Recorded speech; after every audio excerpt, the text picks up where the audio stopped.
안녕하세요. 전산내기 1급 최신 기출문제 풀이 제54회 실기편 풀어보겠습니다. 문제 1번 기초정보관리입니다. 1번의 첫 번째, 주식회사 청아스포츠는 제조부 직원 모두 퇴직연금에 가입하기로 하였다. 퇴직급여 계정의 대체적요 3번에 어떤 말을 등록하고 퇴직연금 운용자산 계정의 대체적요 1번에 어떤 말을 등록하라. 자, 계정 과목 및 적요 등록 메뉴 열어서요. 첫 번째, 제조부 직원에 대한 퇴직급여, 우리 제조원가 쪽에서 찾아야 되겠네요. 제조원가에 있는 퇴직급여 계정 508 여기서 고쳐야 되나 봅니다. 퇴직급여에 있는 여기서 대체적요 3번에 여기 3번 해서 뭐라고 적으면 되겠죠. 확정, 자, 조금 보고 적어야 되겠다. 말이 기네요.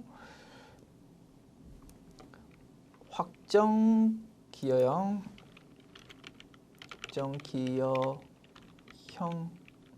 퇴직 연금 납입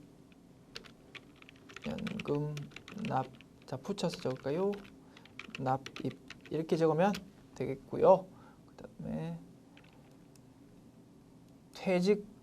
퇴직연금 운용자산 쪽 계정에 있는 퇴직연금 운용자산, 자, 그거는 그냥 F2 키 눌러서 그냥 검색하기로 합시다. 자, F2 키 눌러서요. 퇴직연금 운용자산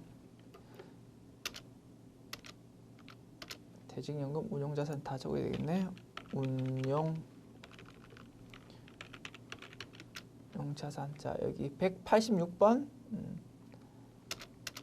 186번 여기에 입력하자는 거죠. 186번에서 대체적요 1번에 적자는 겁니다. 대체적요 1번에 자, 뭐라고 적으면 됩니까? 자, 보고 적겠습니다. 확정급여형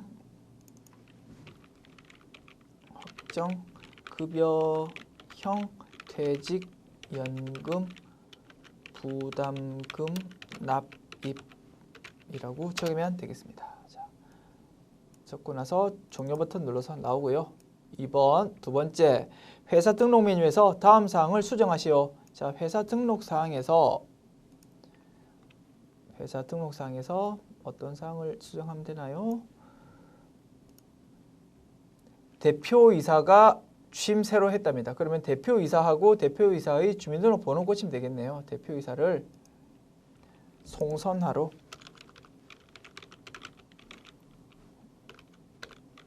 화로 고치고 주민등록번호를 791225 그리고 2236512로 고치면 되겠다. 자, 입력하고 다른 거 수정할 거 없으니까 자, 종료 버튼 눌러서 닫고요. 거래처 등록 메뉴에 추가 입력하랍니다. 거래처 등록 메뉴를 열어서요. 자, 일반 거래처죠. 일반 거래처입니다. 그래서 일반 거래처 탭에 1017 자, 1017 넣고요. 거래처명은 주식회사 금강가구, 유형은 동실화랍니다. 금강가구, 주식회사 금강가구, 유형은 동실화랍니다. 자, 나머지 사항 오른쪽에 입력해 봅시다. 사업자 등록번호 133 81 26 371 그리고 대표자명 김창원 그리고 업태는 도소매 종목은 가구 주소는 서울 강남 역삼 30 이렇게 입력하면 되겠다. 그렇죠? 그러면 세 번째 것도 완료. 그러면 종료 버튼 눌러서 닫고요. 문제 2번 일반 전표 입력 뭐가 출제되는지 봅시다. 7월 5일 지난해 대손이 확정되어 가지고 대손 충당금과 상계 처리한 외상 매출금이 45만 원, 이 금액이 현금으로 회수되었다. 이미 대손 처리 작년했는데 그게 회수되면 어떻게 회계 처리합니까? 아주 단순했다. 어떻게? 현금 들어왔을 거 아닙니까? 현금 45만 원. 그리고 상대방 계정 과목으로 뭐 고민할 필요 없이 그냥 뭐 대손 충당금 적으면 된다고 했습니다. 뭐에 대한? 외상 매출금에 대한 대손 충당금. 그죠? 이렇게 입력하면 완료되겠다는 거죠. 문제는 우리 재무회계에서 배운 그냥 아주 쉬운 회계처리 나왔고, 자, 이 문제가 나왔으니까 한 번만 더 확장해서 한 번만 더 정리하자.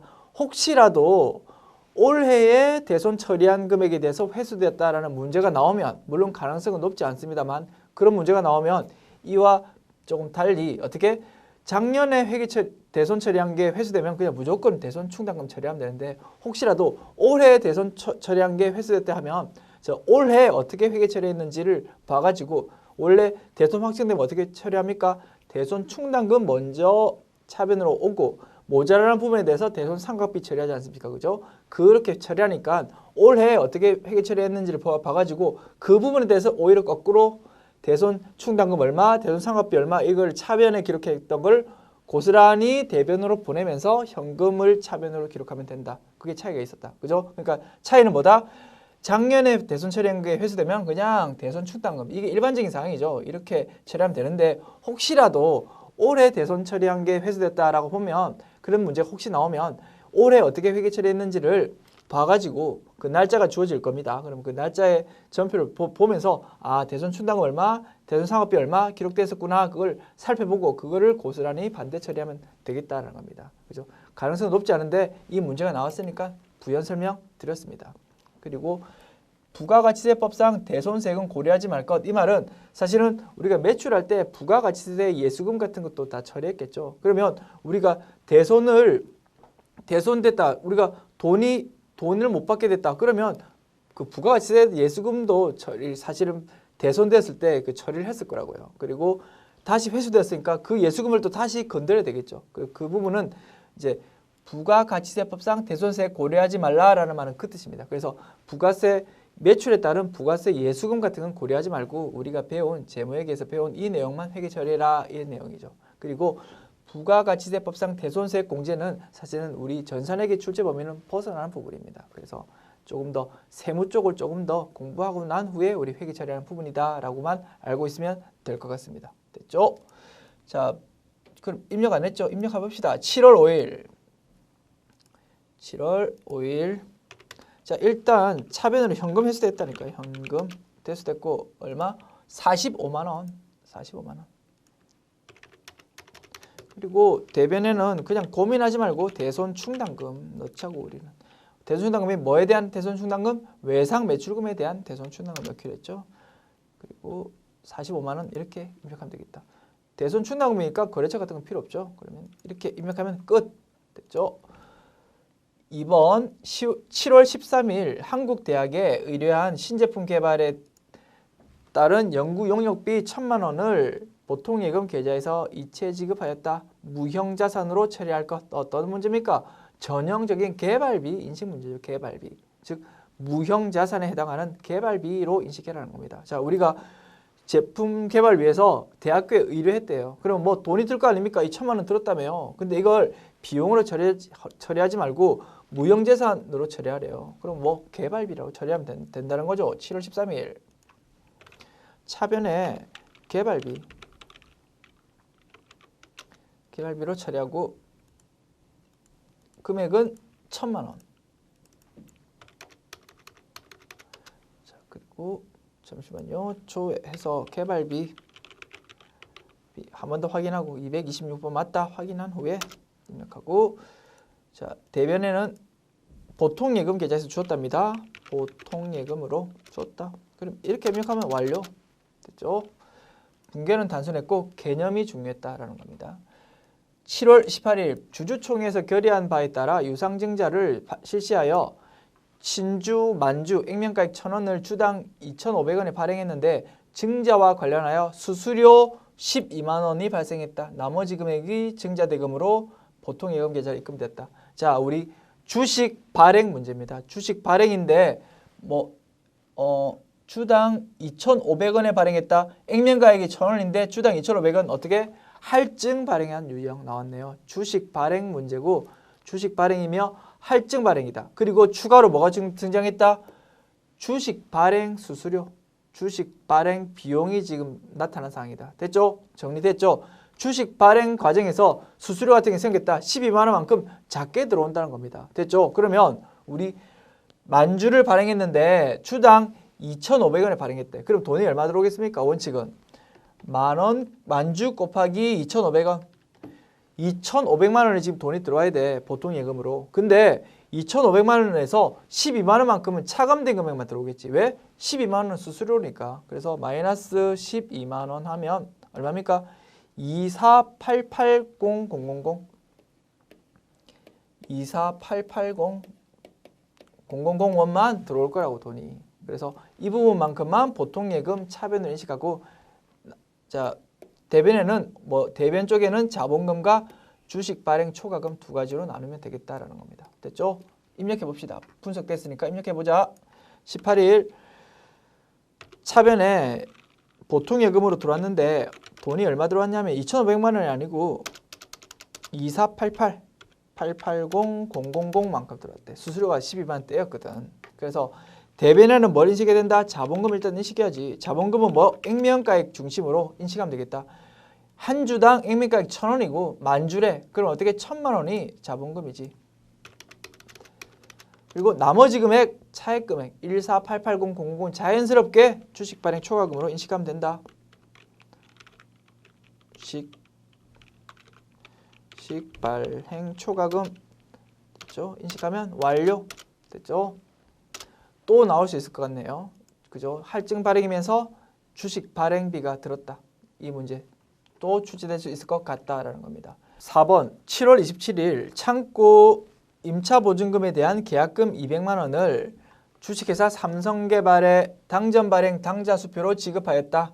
계약 기간은, 자 여기서 문제 하나 수정 부탁드립니다.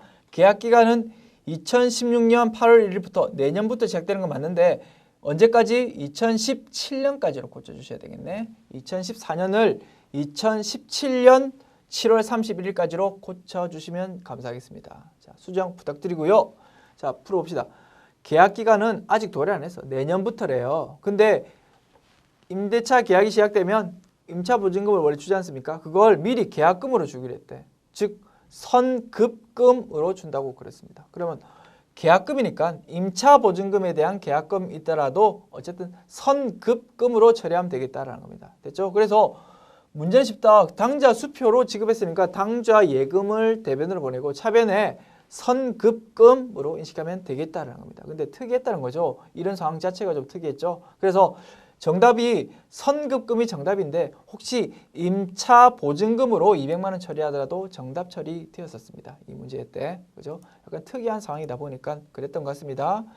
상황이 좀 이상하지 않습니까? 그죠? 임대차 계약이 시작도 안 됐는데 계약 보증금을 달래요. 그러니까 그게 선급금으로 볼 수도 있지만 임차 보증금으로 볼 수도 있겠다라는 겁니다. 됐죠? 그래서 조금 특이한 상황이었고 또 출제되기는 조금 어렵지 않나. 좀 워낙 특이한 상황이라서 그래 보이고요. 또 나오더라도 못 맞출 이유는 없죠. 그죠? 선급금이라는 성격만 알면 맞출 수는 있을 것이다.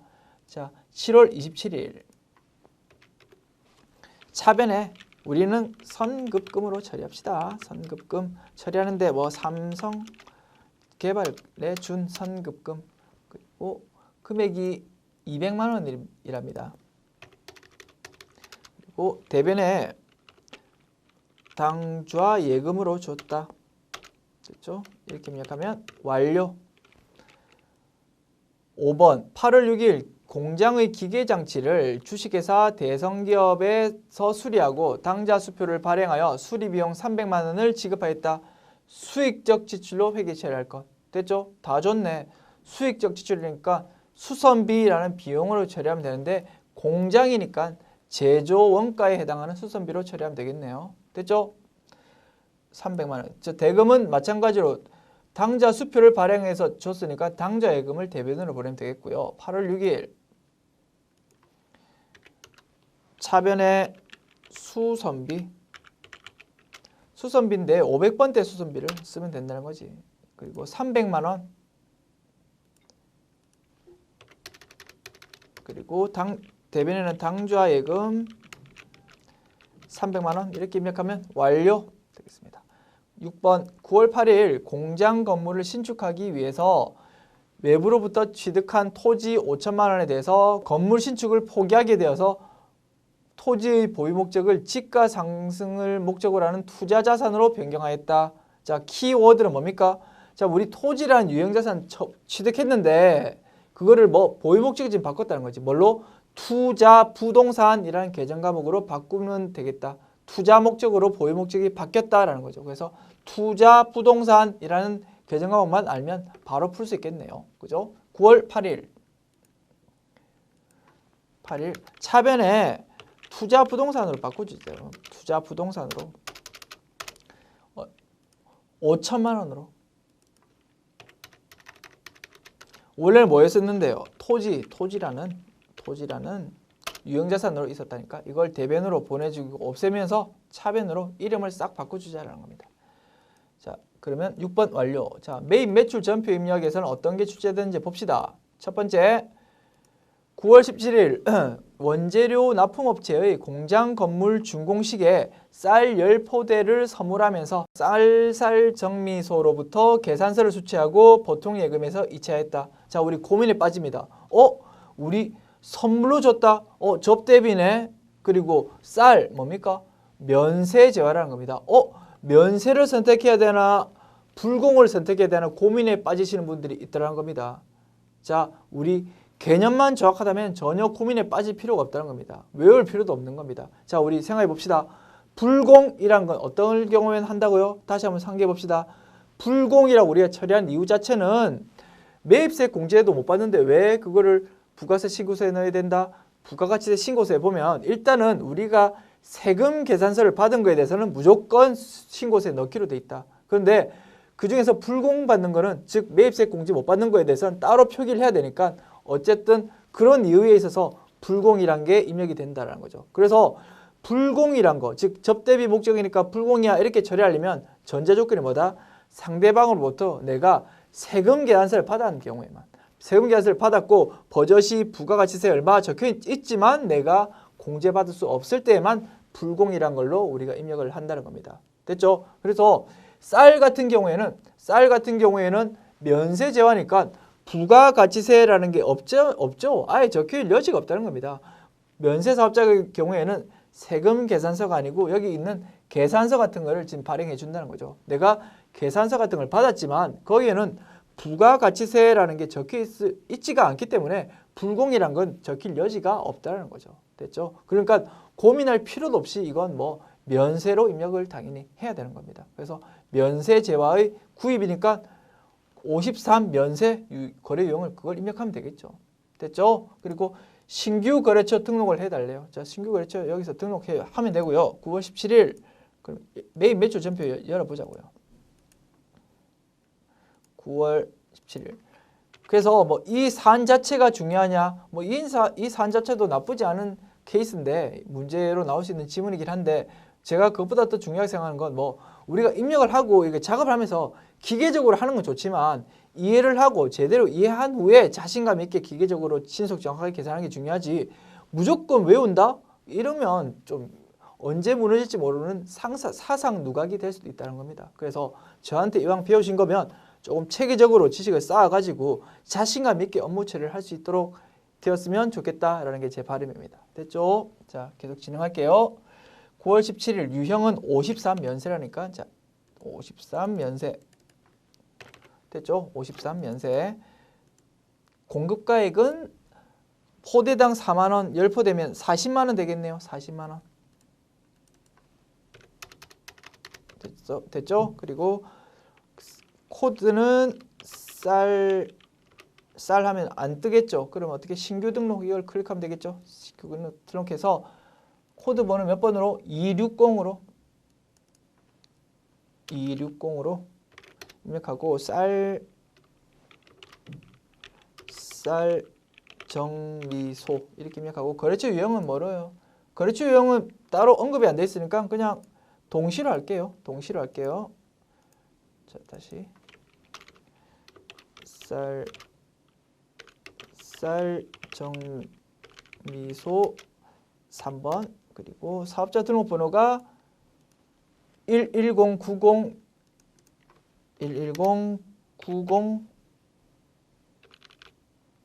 090 66450 11090664550 입력하고요. 그 다음에 대표자 성명이 정미영. 자, 이렇게 입력하면 완료되겠습니다. 확인키 누르고요. 자, 입력 완료되었다. 그 다음에 전자사용기에서 받았습니까? 아니죠. 종이 뭐 그냥 계산서만 수치했다 이렇게 입력돼 있으니까 나와 있으니까 전자사용기에서는 불호하고 그냥 넘어가면 되겠네요. 혼합하고요. 자, 혼합해서 유형은 붕괴는 혼합 그냥 우리 무조건 누르겠습니다. 그래서 어떻게 처리하면 됩니까? 이게 접대비로 처리하면 되겠죠. 이제 계정 과목은 접대비로. 접대비인데 무슨 접대비입니까? 이게 공장 건물 원재료 납품업체에 대한 접대비니까 뭘로? 제조 원가에 대해 해당하는 접대비로 처리하면 되겠다. 그죠? 접대비 중에서 다시 F2키 눌러서 접대비 중에서 500번대에 해당하는 513을 눌러주면 되겠다라는 겁니다. 그렇죠? 이래저래 까다로운 요소가 몇 개 숨어 있었다. 그죠? 자, 이렇게 하고 자, 보통예금 계좌에서 이체하였다. 그래서 대변에 보통예금 자, 입력하면 완료. 드디어 완료. 길고 입력했는데 길게 입력했는데 이렇게 해서 완료되었다. 그러나 우리가 이 사실만 안다면 뭐 고민 없이 신속하게 입력은 할 수 있겠죠. 그죠? 그런데 우리 학습하는 입장이니까 해설 시간이니까 조금 시간 들여서 하나하나 조금 설명드렸습니다. 됐죠? 자, 유형을 익혀두시고요. 한번 등장했으니까 또 이런 유사한 문제가 나오면 아, 남들은 면세일까 불공일까 고민할 때 나는 정확한 개념을 가지고 신속하게 풀자는 거지. 됐죠? 얼마나 신납니까? 됐죠? 두 번째, 10월 2일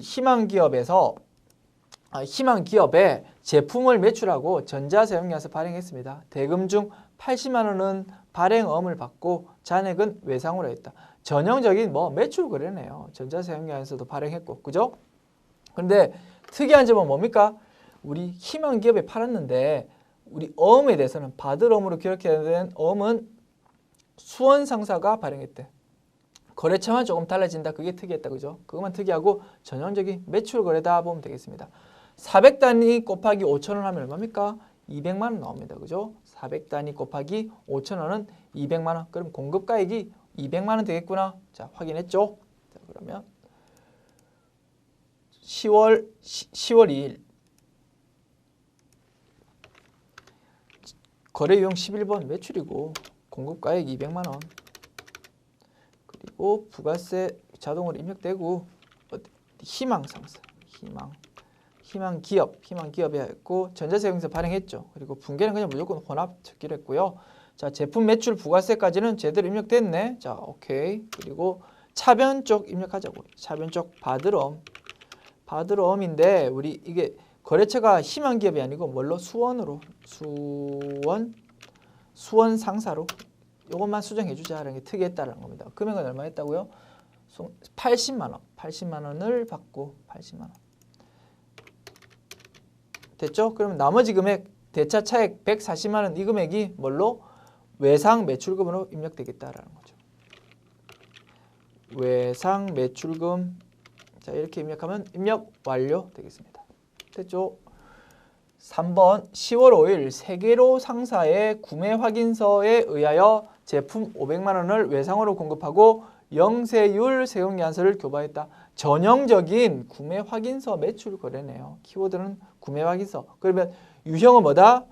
영세율이 적용되면서 영세율 세금계산서를 교부한 12번 영세가 되겠다라는 겁니다. 됐죠? 10월 5일 유형이 12번 영세. 그리고 공급가액이 500만 원이네요. 500만 원.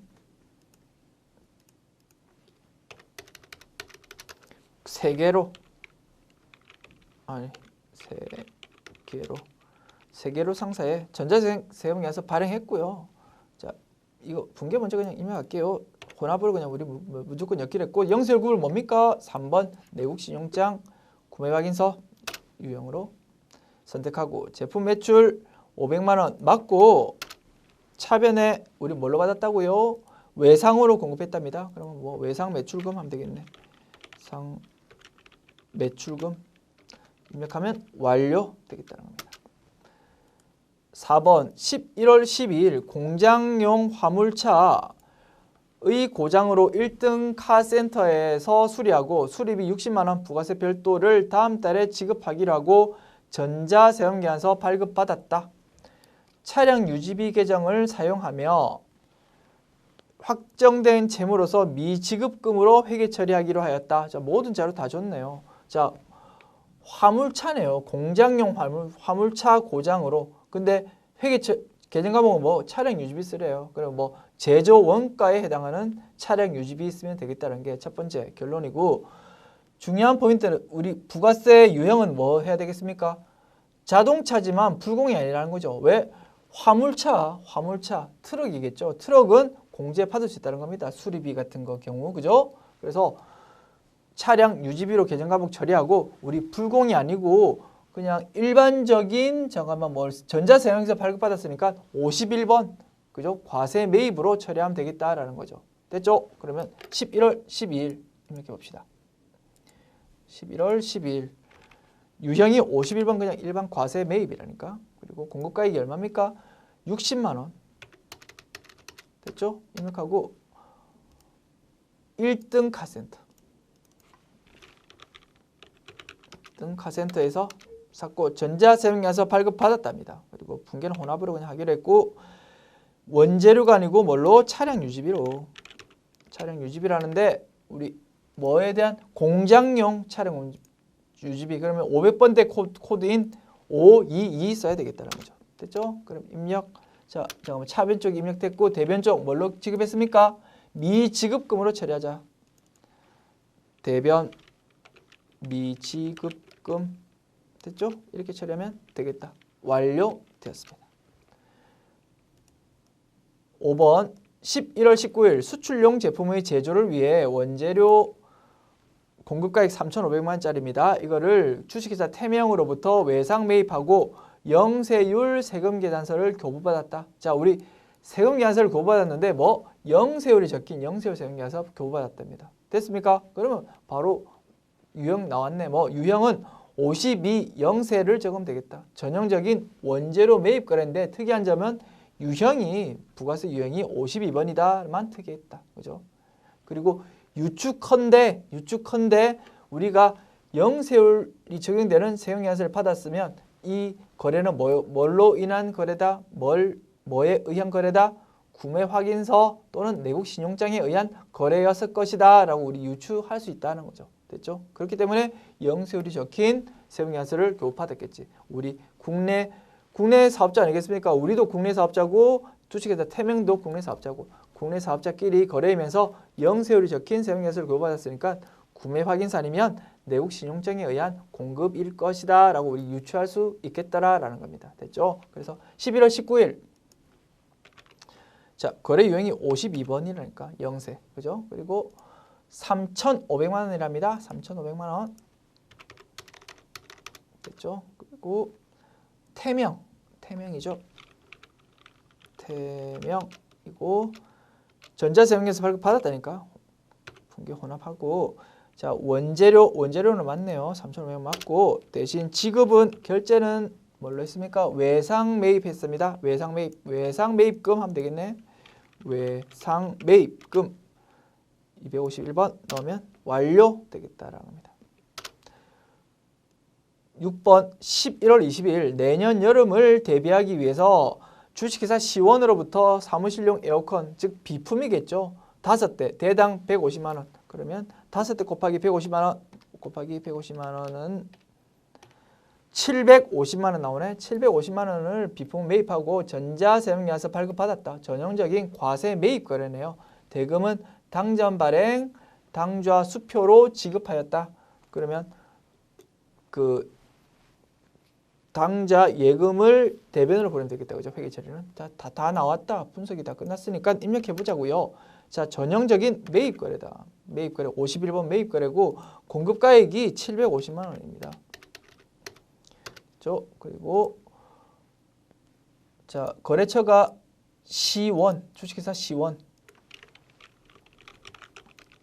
주식회사 시원이고 전자세금계산서 발급받았고요. 자, 부가세 분계 봅시다. 차변에 원재료가 아니고 비품이겠죠. 비품. 그러면 750만 원 됐고 결제 뭘로 했습니까? 당좌 수표로 전액 지급했네요. 그럼 당좌 예금. 당좌 예금으로 입력하면 완료되겠다는 겁니다. 됐죠? 문제 4번 오류 수정 가봅시다. 어떤 문제 출제됐을까요? 8월 8일 나은전자에서 컴퓨터 비품을 구입하면서 법인 신용카드 힘찬 카드로 계산한 것을 착오로 법인 체크카드 힘찬 은행으로 잘못 처리했대요. 매입 매출 전표에서 회계 처리하였답니다. 다 제시해줬네. 그죠? 그러면 8월 8일 매입 매출 전표 입력 봅시다. 8월 8일 이렇게 입력했대요.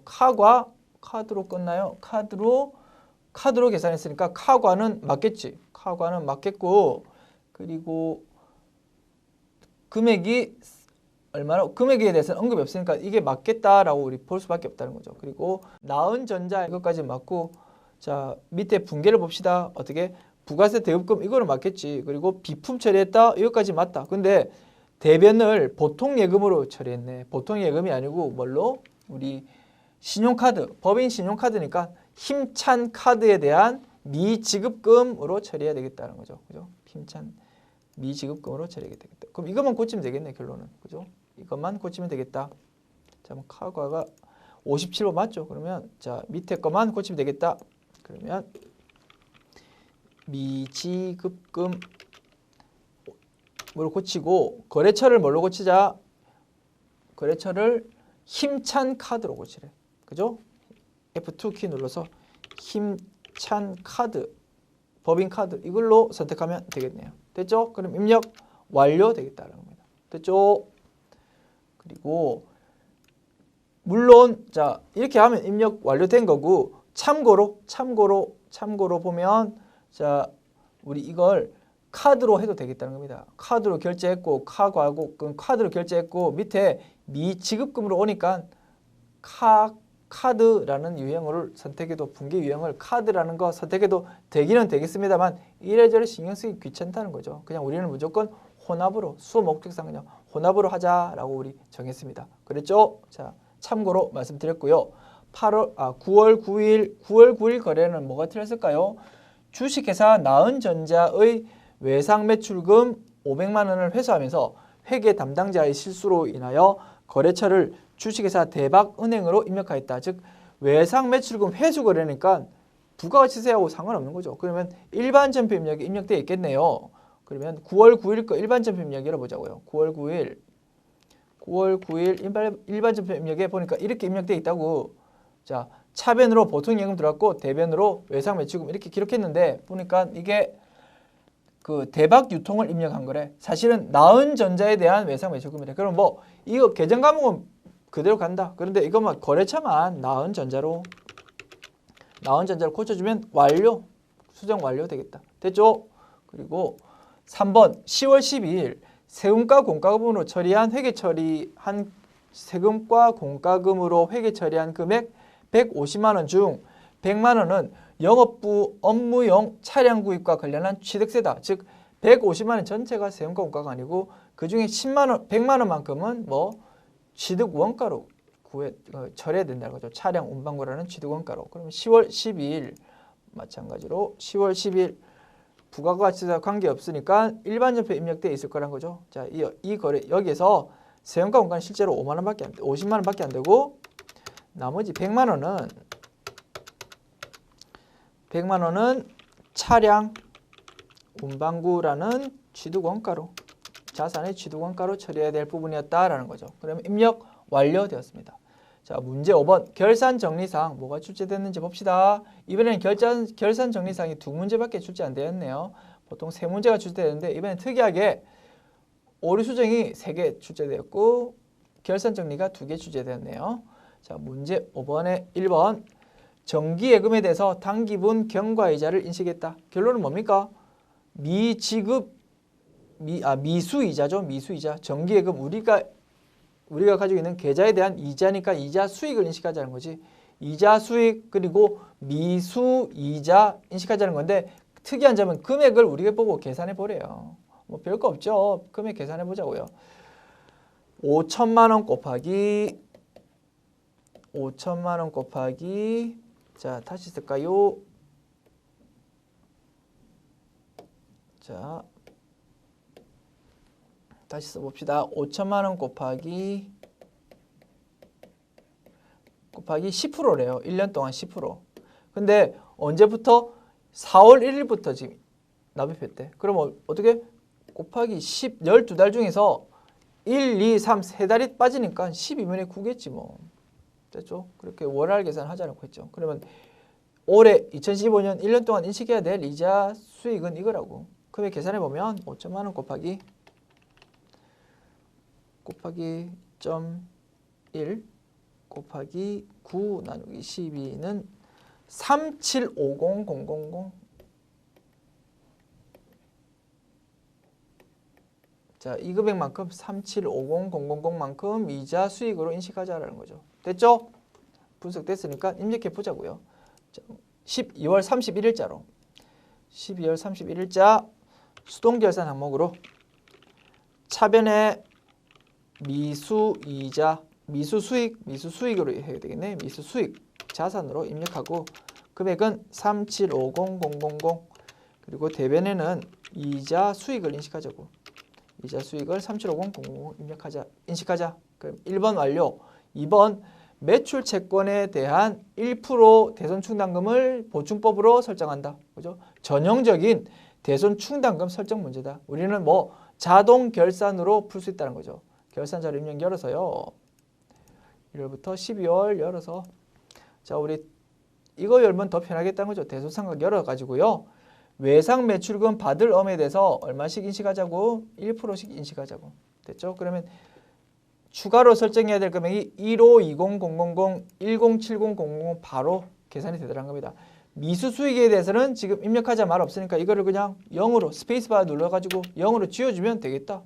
됐죠? 그러면 완료됐다는 겁니다. 그러면 이렇게 결산 반영을 클릭하면 자동으로 쫙 가 있겠지. 그러면 확인해 보자고. 추가로 확인해 보자. 자, 잠깐만 대손 상각에서 금액 얼마 했습니까? 잠깐만. 1520, 107000 이렇게 됐다는 거죠. 자, 1520, 1070, 1070. 자, 앞에 있는지 볼까요? 잠깐만. 1520, 그죠? 1520, 1070, 000 이렇게 각각 설정이 돼 있더라는 거지. 그럼 입력됐으니까 뭐 전표 추가만 추가로 눌러주면 되겠다는 겁니다. 됐죠? 문제 6번. 자, 다음 사항을 조회하여 메뉴 입력하시오. 장부 조회 문제 나왔네요. 자, 장부 조회 문제 뭐가 나왔는지 볼까요? 1번 2015년 제1기 예정신고기간의 영세율 과세표준은 얼마인가? 키워드가 뭡니까? 키워드가 영세율 과세표준. 부가가치세 신고서에 있는 영세율 과세표준은 얼마인가? 부가가치세 신고서 내용이니까 부가가치세 신고서를 열어보면 되겠다는 겁니다. 자, 봅시다. 부가가치세 신고서.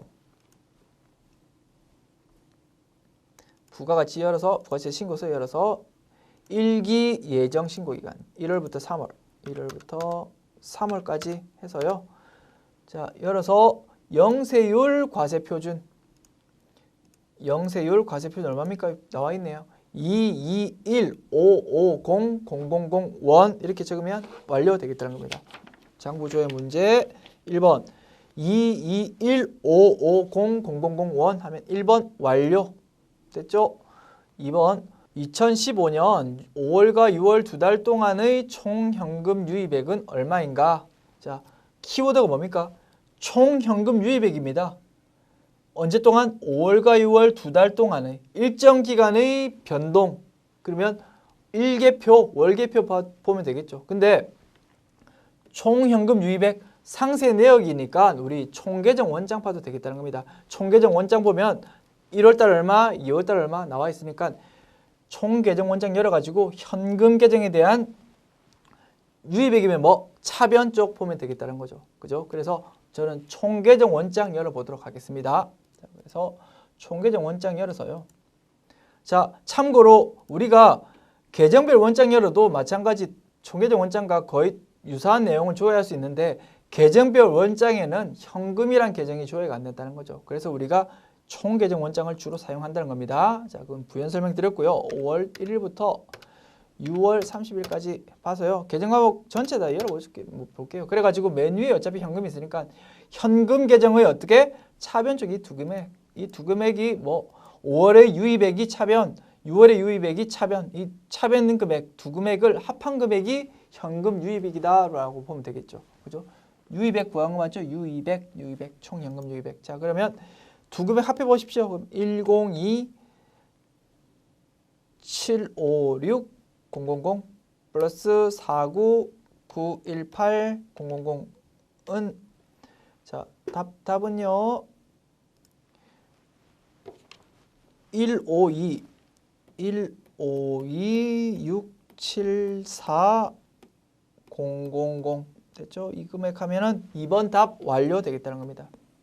됐죠? 2번 답 152 674 000 이 두 금액의 합계. 자, 이렇게 답변하면 되고 참고로 우리 일개표, 월개표도 볼 수 있다고 했습니다. 왜? 일정 기간 동안의 증가액이니까. 자, 그래서 참고로 우리 일개표, 월개표도 한번 열어볼게요. 일개표, 월개표 5월부터 6월까지 자, 열면은 두 달 동안의 증가액이 모두 다 여기 나와 있다는 겁니다. 근데 현금은 여기 나와 있는 게 아니고 어디 밑에다 집계되어서 나타난다는 거죠. 현금이. 자, 그래서 현금이 두 달 동안에 차변에 201이고 대변에 15인데 이 어떻게 읽는다고 했습니까? 헷갈릴 수 있다는 거죠.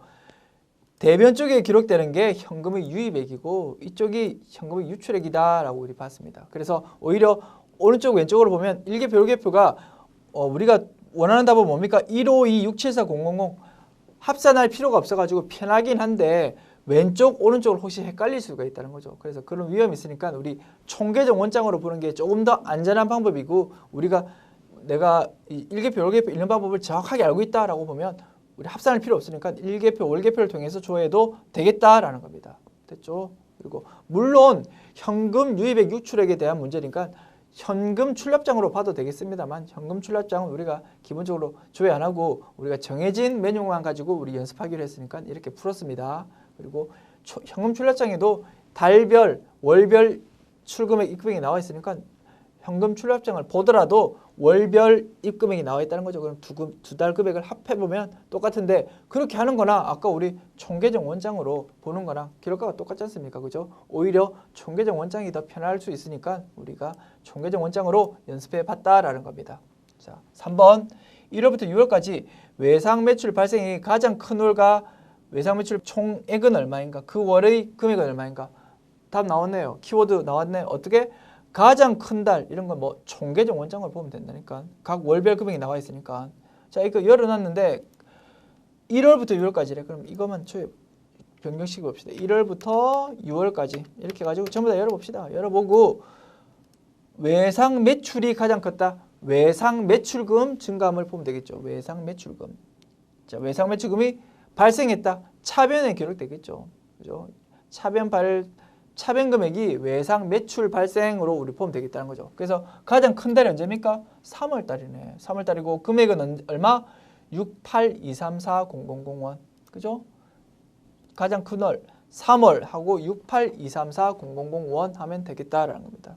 됐죠?